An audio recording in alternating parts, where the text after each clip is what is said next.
So first we're going to review some of the basic brainstem anatomy, including the blood supply, the orientation and location of the cranial nerve nuclei, and the different tracks to go through. Obviously, anatomy is always a little bit dry to review, but it's really important to the understanding of the different brainstem syndromes, which we will then get into. There are several of them, and the better that you understand sort of the anatomy of the brainstem structures, the easier it is to understand these different syndromes and the deficits that they result in. So, as I'm sure you all are aware, the three kind of primary structures that make up the brainstem are the midbrain, pons, and medulla. And the brainstem amongst these structures houses the centers for the neurologic functions necessary for survival. So respiration, heart rate, blood pressure, GI functions, and arousal and wakefulness centers are located in the brainstem. Other kind of things to note is that the brainstem structures themselves surround the aqueduct of Sylvius, that narrow passage of CSF between the fourth ventricle and the spinal column. So occlusion of that can result in hydrocephalus, and so that's something that again can occur as a result of pathology in the brainstem. In general, kind of some general anatomic rules, which we'll review in more detail. The motor nerves are positioned more medially and sensory nerves more laterally. That will include both the cranial nerve nuclei and the different tracts. And for that reason, you'll also see, based on the blood supply, many of the brainstem syndromes and infarcts will be categorized as medial or lateral, and the different functions will be affected based on that.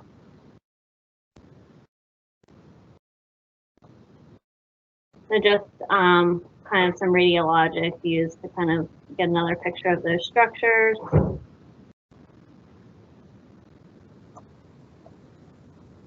And I don't know if you guys are exhausted of seeing pictures of the cervical bolus yet at this point in your career, but again, it's always helpful to review. So, you know, most pertinent to the brainstem structures are the two vertebral arteries forming the basilar artery and the branches from that. And again, as a review, this kind of typical anatomy is present in only about 35% of people, and there are multiple variations that occur.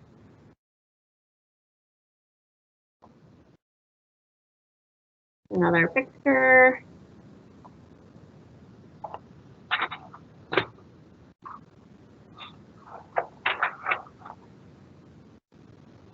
So the cranial nerve nuclei are housed in the brainstem for nearly all of the cranial nerves except for 1 and 2. So you have the nuclei for 3 and 4 in the midbrain, cranial nerves 5 through 8 in the pons, and 9 through 12 in the medulla. And these nuclei are essentially collections of neurons and synapses that all live in the brainstem. And your cranial nerve nuclei are essentially all going to supply nerves on the same side of the body. It's lateral, except for cranial nerve 4, which will cross. And some kind of, again, general rules of the orientation in the brainstem. Your sensory afferents are going to be oriented more laterally, and the motor efferents are going to be oriented more medially.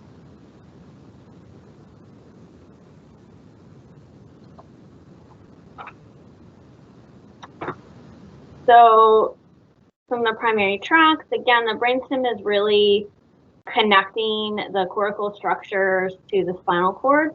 So we're seeing a lot of the same tracks that we see in the spinal cord coursing through the midbrain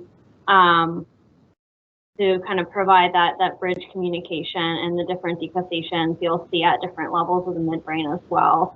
So the cortical spinal tracts or pyramids will contain the motor axons from the cerebral cortex, traveling down to the spinal cord. Most of these fibers, as you guys probably recall, cross to the contralateral side in the medulla, kind of at the base of the medulla at that pyramidal decussation.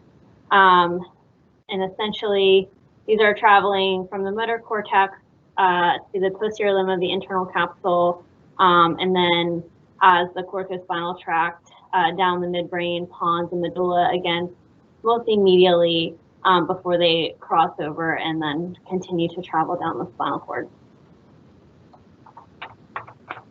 The cortical bulbar tract is also considered a pyramidal tract, and this is essentially containing motor signals to the motor neurons of the cranial nerve brain nuclei. So again, from the motor cortex to the pertinent cranial nerve nuclei in the brainstem. So your spinothalamic tract and dorsal columns will contain sensory information coursing from the body up the spinal cord through the brainstem and then to the thalamic nuclei. So your spinothalamic tract is oriented laterally in the brainstem, and as you guys know, responsible for pain and temperature sensation and pressure and crude touch, with the pain and temperature fibers being more lateral, pressure and crude touch more anterior. And these will cross in the spinal cord itself about 1 to 2 spinal segments above the point of entry, and then continue to course ipsilaterally up the brainstem and synapse and thalamus. The dorsal columns will carry your proprioception and vibration sensations and form the nucleus gracilis and cuneatus in the medulla, and then they will cross after the formation of the medial lemniscus in the medulla.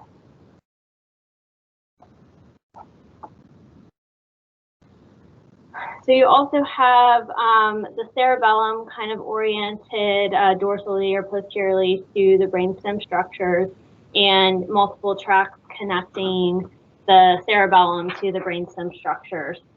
So these are referred to as cerebellar peduncles, and there are 3 primary, superior, middle, and inferior, that contain these different tracts.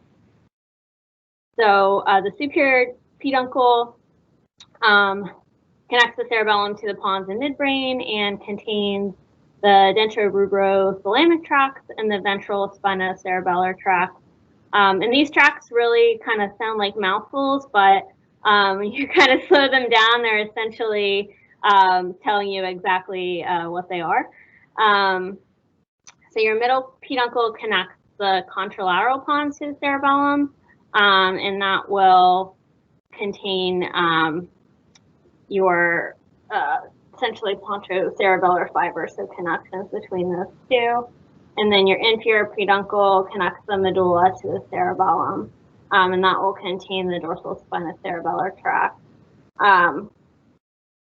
So essentially you're getting communication between the brainstem structures, cerebellum, cerebral hemispheres, and spinal columns through these peduncles.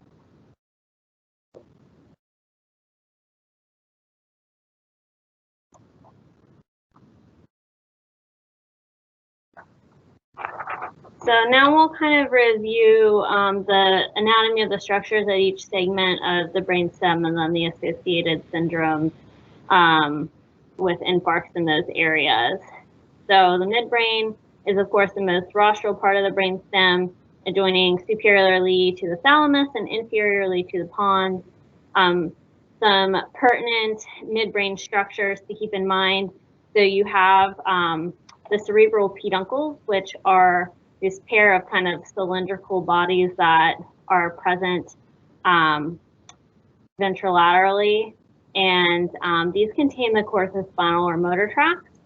And then this entire kind of dorsal portion is referred to as the tegmentum and contains pretty much the remainder of the structures and tracts. So some of the pertinents include the red nucleus, which sits kind of in the interior aspect here.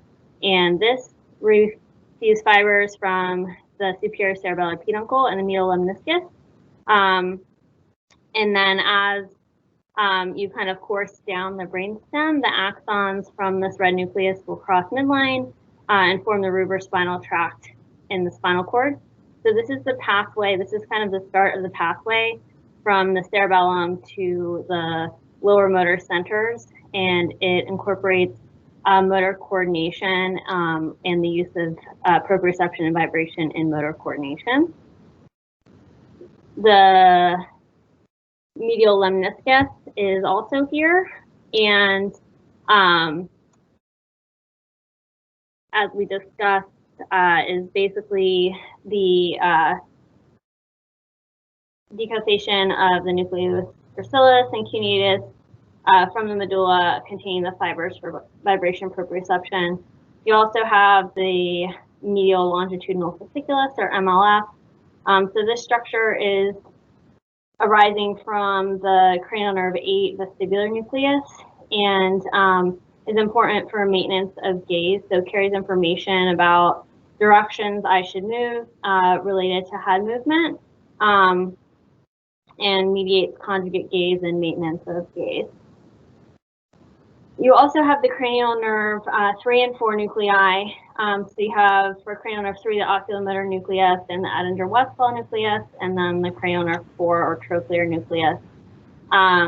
You have the substantia nigra, which is the basal ganglia structure, again important in eye movement, as well as motor planning and reward seeking and learning behavior. And then at the dorsal aspect, you have the superior and inferior colliculi. These are kind of these rounded structures in the dorsal aspect of the midbrain, and the superior colliculi are responsible for saccadic eye movements and sense of sight, and the inferior are associated with hearing. So blood supply to the midbrain also plays a role in the way that the syndromes can shake out, because you can infarct kind of particular focal areas based on the vascular supply that's affected. So there are kind of 3 primary midbrain syndromes that are kind of more common or more testable. So we'll go over these in more detail. Again, kind of the key structures affected by these syndromes include the superior colliculus, the medial lemniscus, the red nucleus, and the cranial nerve 3 and 4 nuclei. The Weber syndrome, this is probably one of the more common of the midbrain syndromes. So it's associated with a cranial nerve 3 palsy and contralateral hemiplegia, based on the involvement of sort of that ventral portion. So you're hitting the corticospinal tract as well as the corticobulbar tract that course there.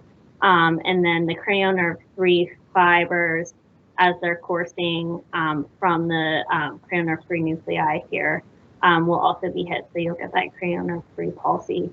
So ipsilateral cranial nerve 3 palsy and contralateral hemiplegia will give you Weber syndrome. Benedict syndrome also, this is a infarct involving sort of the medial aspect of the midbrain, and this will also give you a cranial nerve 3 palsy ipsilaterally by hitting essentially the cranial nerve nucleus as well as the fibers. Because of the involvement of the red nucleus, you will also have contralateral coordination deficits, possibly a rubral tremor. So a rubral tremor is present at rest and worsens with intention. You will still have contralateral hemiparesis due to involvement of the corticospinal tract and contralateral loss of light touch due to involvement of the spinothalamic tract.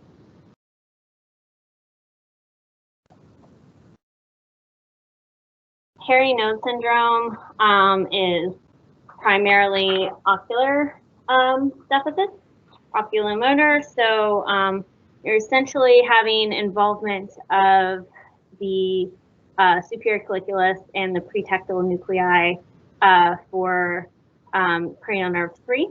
So it results in a bilateral upward gaze paralysis, as well as convergence paralysis and pupillary areflexia. So this can occur due to an infarct, but also based on the location, we're kind of in that most dorsal aspect can result due to compression from hydrocephalus or dilatation of the third ventricle. So kind of important to keep in mind, as this could be part of a presenting feature of compression from mass or hydrocephalus.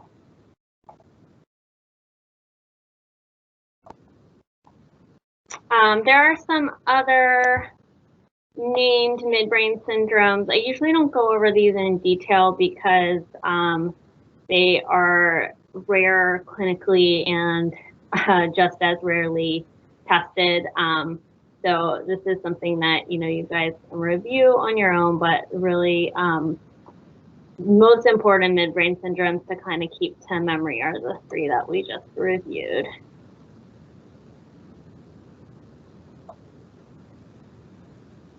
So we'll move downward to the pons. Again, reviewing the pontine anatomy. Blood supply is primarily from branches of the basilar artery, the anterior, inferior cerebellar, and superior cerebellar arteries. And the pons is essentially your relay center for information between the medulla and the higher cortical structures. Importantly, contains the ventilator and horizontal gaze centers, and is essentially just ventral to the cerebellum, so connects through that middle cerebellar peduncle. Some important structures in the pons include the paramedian pontine reticular formation. So this is responsible for saccadic eye movements based on input from the MLF and the superior colliculus, so coordinating vertical and horizontal saccades and coordinating horizontal gaze. And then you have the superior olivary nucleus, which function in auditory functions and hearing.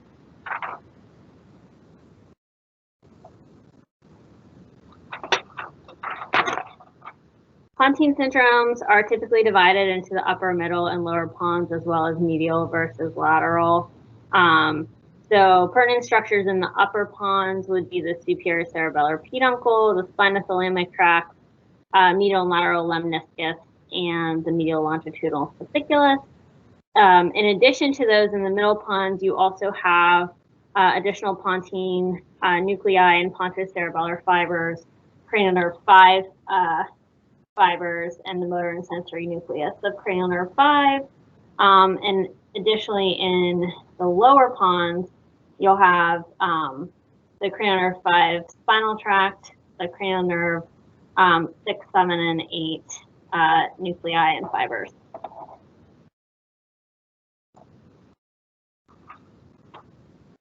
The medial pontine lesions, again, your motor tracts are medial in the midbrain, so at each structure medially, you're going to involve the corticospinal tract. So with medial pontine lesions, you'll typically see a contralateral hemiparesis, and you'll also involve the medial lemniscus, which is oriented medially in the pons, and will give you contralateral loss of proprioception and vibration. So this kind of depicts a medial mid-pontine syndrome. If you were medial and inferior in the pons, you would additionally involve cranial nerve 6. So that would additionally involve a horizontal gaze, diplopia, and nystagmus, as well as involving the paramedian pontine reticular formation, or PPRF, which would give you an ipsilateral conjugate gaze paralysis. If instead you were medial and superior in the pons, you would have involvement of the superior cerebellar peduncles, so would additionally have ataxia and an intranuclear ophthalmoplegia due to involvement of the medial longitudinal fasciculus.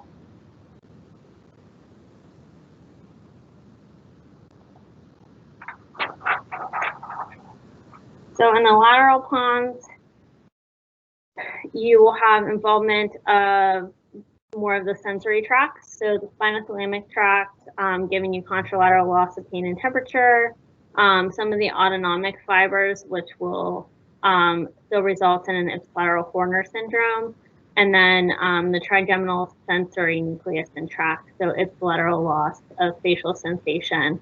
So you're starting to get the classic kind of cross signs with ipsilateral loss of facial sensation and contralateral loss of pain and temperature sensation in the body. This again is kind of medial pontine. If you are inferior and lateral, you would additionally involve the cranial nerve 8 and 7 nuclei. And if you are superior and lateral in the pons, you'll again involve the superior cerebellar peduncle and subsequent cerebellar type deficits, such as ataxia and the vestibular nucleus of cranial nerve 8.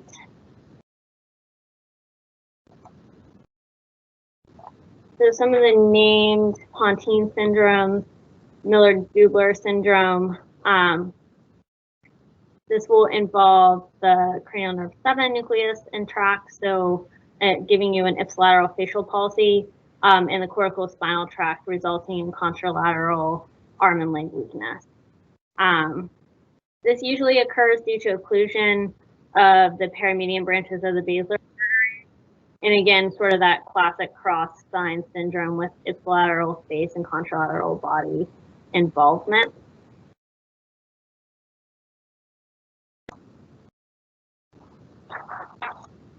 Foveal syndrome involves the perimedian pontine reticular formation, again, which involvement of that results in an ipsilateral horizontal gaze palsy, depicted here. Again, an ipsilateral cranial nerve 7 palsy and involvement of the contralateral body via impact on the corticospinal tract, resulting in contralateral hemiparesis. In this particular syndrome, you typically will have more improvement in the hemiparesis than the gaze palsy. And then Raymond syndrome is essentially a lesion of the rostral dorsal pons and involves primarily the cranial nerve 6 tract as well as the corticospinal tract. So you'll have an ipsilateral, lateral rectus paresis, contralateral hemiparesis, and you can have prosopagnosia, which was reported with kind of the initial case of this particular syndrome.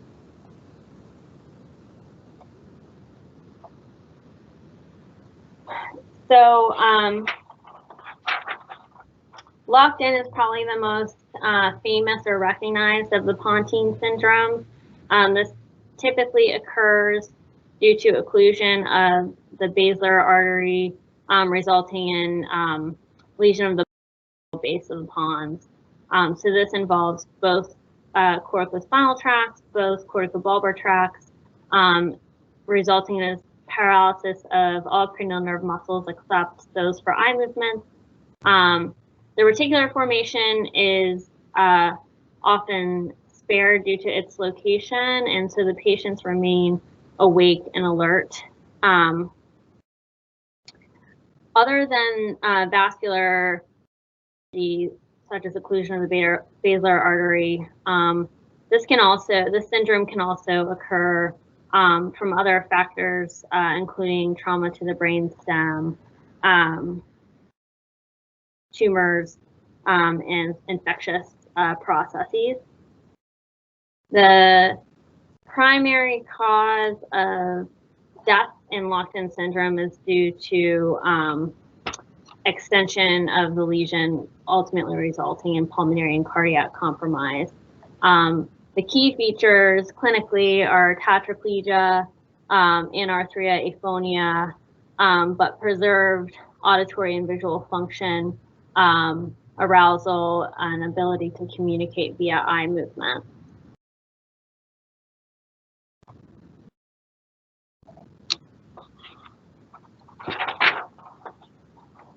Moving down to the medulla, you'll have blood supply from the distal vertebral artery and penetrating arteries, some variable small branches of the cerebellar arteries and the basilar artery. The dorsal medulla is typically supplied exclusively by the posterior inferior cerebellar artery, and the medial is supplied by penetrating arteries from the anterior spinal artery, as well as those branches of vertebral arteries. So medial infarcts, again, we're still in the brainstem and our motor tracts are medial, so you're again going to have hemiparesis with medial infarcts in the medulla, and lateral infarcts will involve the sensory tracts, including spinothalamic tract.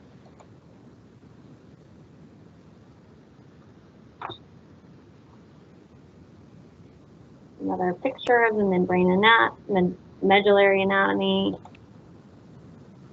So probably the most recognized and common of the medullary syndromes and maybe of the brainstem syndromes overall is lateral medullary or Wallenberg syndrome. This accounts for about 2% of all acute strokes. This is something that if you haven't seen yet clinically in your training, you will. And it's always interesting because the patients will tend to present like very classically when they have this lateral medullary infarct. So you'll have involvement of the lower vestibular nuclei resulting in vertigo, dizziness, nausea, nystagmus. You have involvement of the 9 and 10 motor nuclei, so dysphagia, dysphonia, hiccups, deviation of the uvula on exam, also the cranial nerve 5 tract resulting in ipsilateral loss of pain and temperature on the face. We're lateral, so we have the spinothalamic tract, so you have contralateral loss of pain and temperature in the body. And then the spinocerebellar tract involvement results in ipsilateral ataxia, usually hypotonia. You can have an ipsilateral corners due to pupillodilator fibers, and because we're lateral, the corticospinal tracts are spared, so there's typically no paralysis or true motor weakness. However, the coordination and sensory deficits can result in pretty significant functional motor impairment. I have a picture of lateral medulla and all of those structures involved.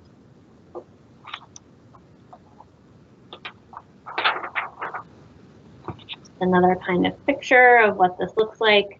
So the cross signs again, so you have the ipsilateral limb ataxia, contralateral sensory deficit, ipsilateral Horner's syndrome, and no paralysis or true motor weakness.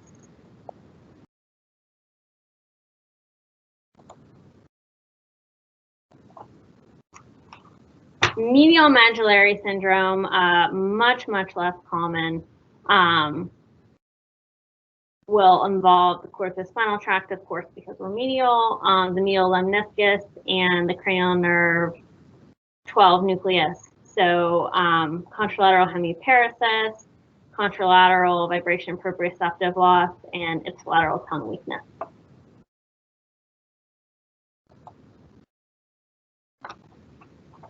So lastly, we'll just review some of the cerebellar and cerebellar artery syndromes.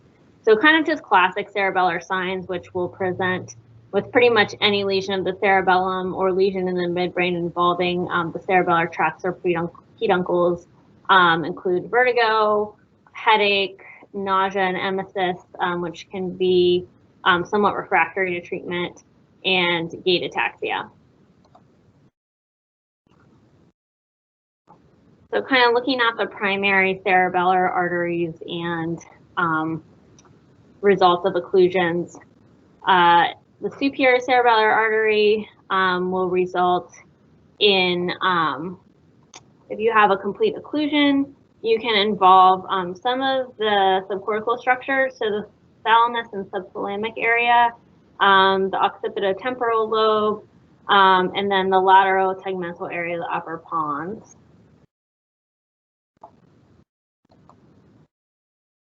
With the anterior inferior cerebellar artery, if this is completely occluded, you are, in addition to the cerebellum, going to involve the lateral lower pons, and as such, cranial nerves 5, 6, and 7, as well as some of the cerebellar deficits, dysenteria, and then the contralateral pain and temperature deficit due to those tracts in the lateral pons.